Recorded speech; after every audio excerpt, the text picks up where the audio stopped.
22 अगस्त 2022 NASA ने एक tweet किया कि उन्होंने फाइनली एक ब्लैक होल के साउंड को कैप्चर कर लिया है।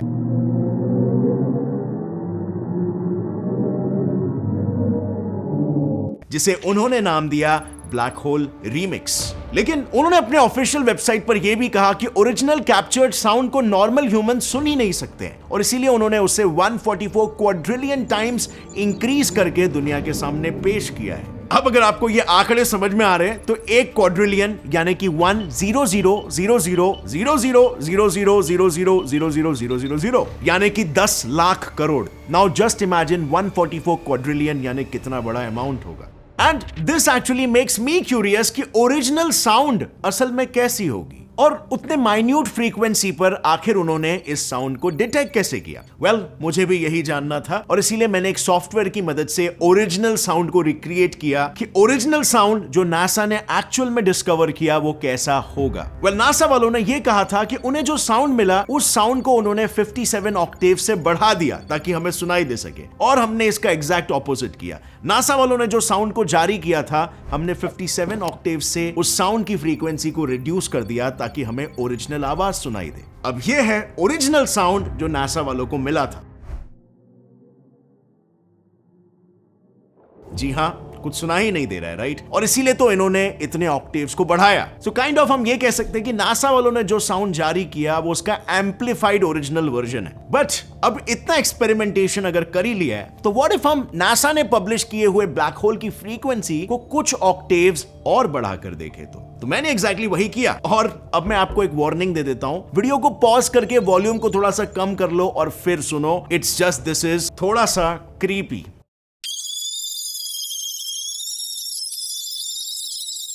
अब अगर फ्रीक्वेंसी को इंक्रीज करोगे तो यही होने वाला था, राइट? बट एनीवे, इस पूरे एक्सपेरिमेंट के दौरान एक बात बार बार दिमाग में आ रही थी, कितनी लो फ्रीक्वेंसी के बावजूद भी नासा ने कैसे ब्लैक होल के एक्चुअल साउंड को डिटेक्ट किया। Aren't you wondering that? Let's find this out.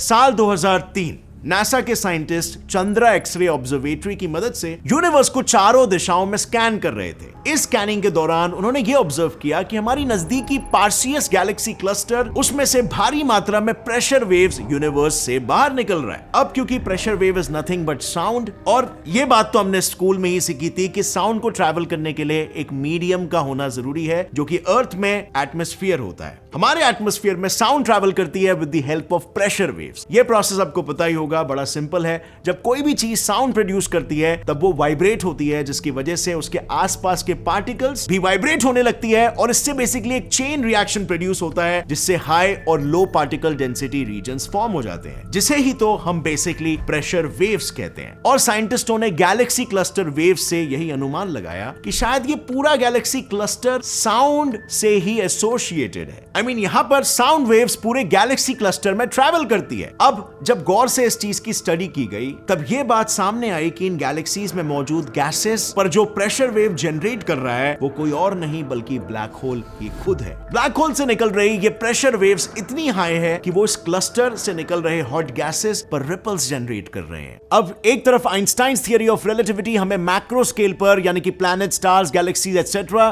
के सारे इंटरैक्शंस और उनके पीछे के साइंस को ब्यूटीफुली एक्सप्लेन करती है, वहीं दूसरे तरफ नील्स बोर और मैक्स प्लैंक की क्वांटम थियरी हमें माइक्रो लेवल पर यानी कि प्रोटॉन्स, न्यूट्रॉन्स और क्वार्क्स के लेवल पर यूनिवर्स कैसे काम करता है उसे ब्यूटीफुली एक्सप्लेन करती है। लेकिन ये दोनों थियरीज एक दूसरे से सहमति नहीं खाती, एक दूसरे से कंपैटिबल नहीं है, और इसीलिए अगर हमें ब्रह्मांड को पूरी तरीके से समझना है तो इन दोनों थियरीज को कंबाइन करना बहुत ही ज्यादा इंपॉर्टेंट है। और इसी वजह से हमें थियरी ऑफ एवरीथिंग की जरूरत है, जिसे स्टीफन हॉकिंग ने हमारे सामने रखा था and the rest is history. अब इस थियरी ऑफ एवरीथिंग को समझने के लिए आपको मोटी किताबें या बड़े बड़े ब्लॉग्स या रिसर्च पेपर स्टडी करने की कोई जरूरत नहीं है। आप इसे ऑडियो फॉर्मेट में इसकी पूरी समरी सुन सकते हो कुकू एफएम ऐप पर, जिसे सुन के आप इसे अच्छे से समझ सकते हो। कुकू एफएम ऐप की यही खासियत है कि यहाँ पर 10,000 प्लस आवर्स का ऑडियो फॉर्मेट में कंटेंट अवेलेबल है। नॉन फिक्शन जॉनरास जिसकी science, finance, history, career, leadership, motivation, business, different genres जो आपकी लर्निंग को एनहांस करता है। और इसी के साथ इन सभी जॉनरास की इन्फ्लुएंशियल बुक यहाँ पर 7 रीजनल लैंग्वेजेस सपोर्टेड है। सो इसका मतलब बिल्कुल सिंपल है, अब आप जो भी चाहो, जहां भी चाहो, अपनी फेवरेट किताब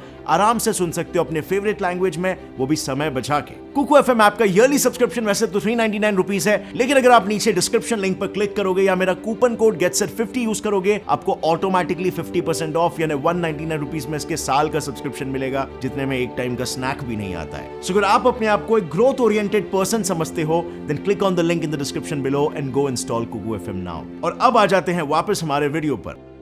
और इन्हीं रिपल्स को नासा ने रिसेंटली 22 अगस्त 2022 को ऑब्जर्व किया और दुनिया के सामने ब्लैक होल की इस आवाज को पेश किया।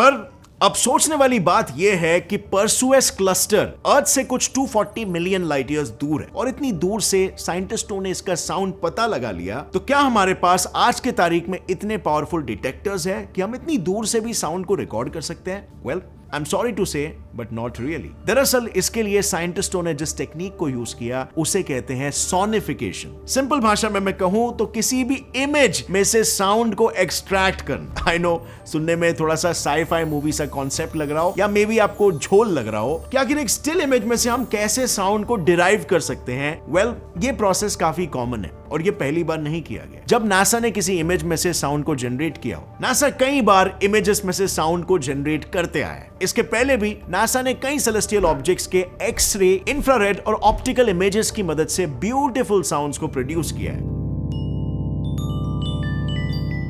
You see, इसमें बेसिकली इमेज में दिख रहे ऑब्जेक्ट की ब्राइटनेस को पहले पिच में कन्वर्ट किया जाता है और फिर किसी म्यूजिक शीट जैसे पूरे इमेज को एक डायरेक्शन में स्कैन किया जाता है, और कुछ इस तरह बनता है ये सेलेस्टियल म्यूजिक।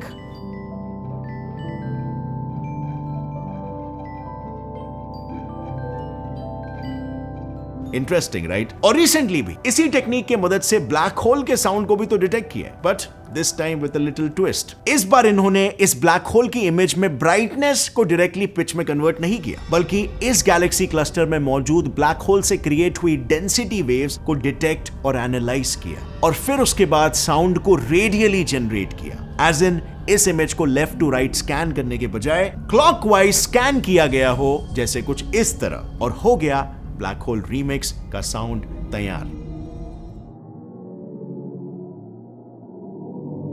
पर यह तो हुई यूनिवर्स में साउंड डिटेक्ट करने की एक टेक्निक, बट एक और एक टेक्निक है जिसकी मदद से साइंटिस्टों को यूनिवर्स के साउंड को डिटेक्ट करने में आसानी होती है, और वो तरीका है प्रोब। दरअसल साइंटिस्ट प्रोब पर एक ऐसा डिवाइस इंस्टॉल करते हैं जो स्पेस में मौजूद ऑब्जेक्ट्स के साउंड को डिटेक्ट कर पाए। इन डिवाइसेस में 3 कॉइल लगे होते हैं जो स्पेस के 3 dimensions X, Y and Z में ओरिएंटेड होते हैं। अब जैसे ये प्रोब स्पेस एक्सप्लोरेशन की शुरुआत करता है, तब इन पर लगे ये 3 कॉइल्स प्लैनेट्स और बाकी सेलेस्टियल ऑब्जेक्ट से आने वाले मैग्नेटिक और इलेक्ट्रिकल फ्रीक्वेंसीज या कह लो वेव्स को कैप्चर करते हैं। फिर कैप्चर की हुई इन सभी फ्रीक्वेंसीज को वो अर्थ पर भेजता है, और फिर हमारे यहाँ मौजूद वैज्ञानिक उन फ्रीक्वेंसीज को डिजिटली कन्वर्ट करके साउंड जनरेट करते हैं। Now I am pretty sure इतना सब सुनने के बाद आप सभी के दिमाग में सवालों की रेस चल रही होगी। इस स्पेस में साउंड कैसे भाई? स्पेस में तो पूरा वैक्यूम है, मतलब पार्टिकल्स तो बिल्कुल है ही नहीं, तो एटमॉस्फेयर जैसा मीडियम कैसे है? और ना ही हमने ब्लैक होल के पास कोई प्रोब भेजा है।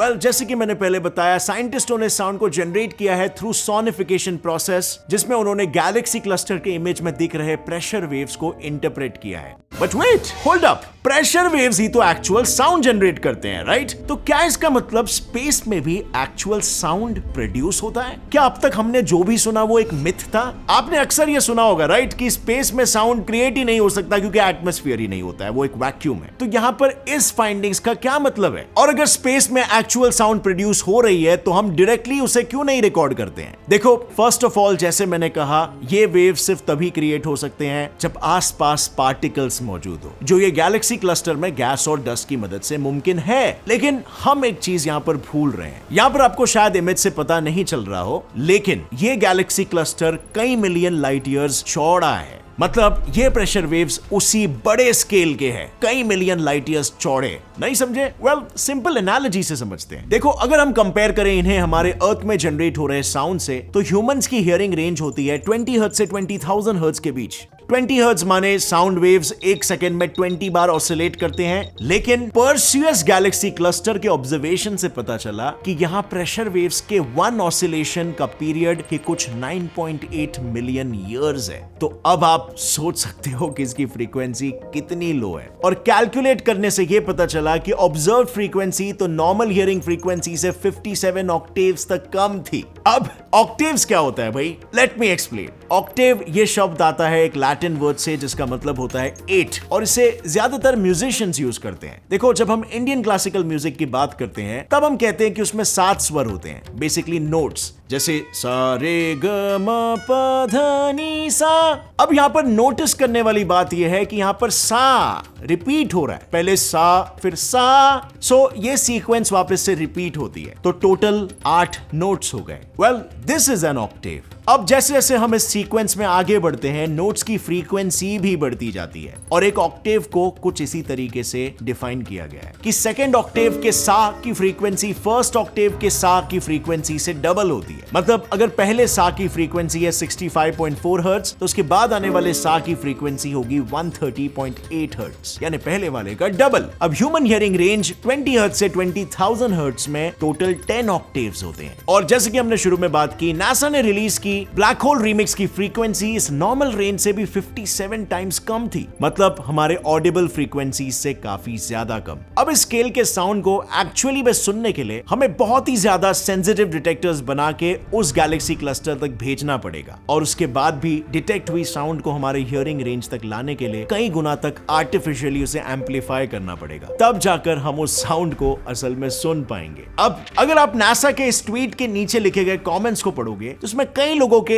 एक जैसे ही रिएक्शंस है, क्रीपी, हॉरर एंड टेरिफाइंग। लेकिन इसमें इनकी कोई गलती नहीं है, असल गलती हमारे दिमाग की है जो इन्हीं अलग अलग वेव फ्रीक्वेंसी पर अलग अलग इमोशंस क्रिएट करता है। इनफैक्ट ऐसे ऑब्जर्व किया गया है कि 19 हर्ट्ज से कम फ्रीक्वेंसीज एक तरह का डिस्कंफर्ट, ड्रेड और फियर प्रोड्यूस करती है, और शायद इसीलिए हमें ऐसा रिएक्शन देखने मिल रहा है। लेकिन फिर भी हम इस बात को डिनाई नहीं कर सकते कि भले ही हम ह्यूमंस इस लेवल के साउंड को परसीव करने के लिए इवॉल्व नहीं हुए हैं, पर यूनिवर्स में इस फ्रीक्वेंसी की प्रेशर वेव्स एग्जिस्ट करती है। इनफैक्ट साइंटिस्टों का तो यह भी मानना है कि यूनिवर्स के शुरुआती दिनों में, आई मीन बिग बैंग के समय, जब यूनिवर्स की डेंसिटी बहुत ज्यादा थी, और जैसे हमें पता है pressure is directly proportional to density, which means तभी ऐसे प्रेशर वेव्स जनरेट हुए होंगे जिसने अर्ली यूनिवर्स में हाई और लो डेंसिटी रीजन्स जनरेट कर दिए होंगे। और अब अगर किसी रीजन की डेंसिटी हाई है तो वहां पर कोलिजन्स के चांसेस भी ज्यादा हो जाते हैं, और शायद आज उन्हीं डेंस रीजन्स में गैलेक्सीज और स्टार फॉर्मेशन पॉसिबल हो पाया है। तो मतलब शायद हम ये भी कह सकते हैं कि ये वेव्स कोई म्यूजिक के वेव्स नहीं बल्कि हमारे एग्जिस्टेंस के वेव्स है।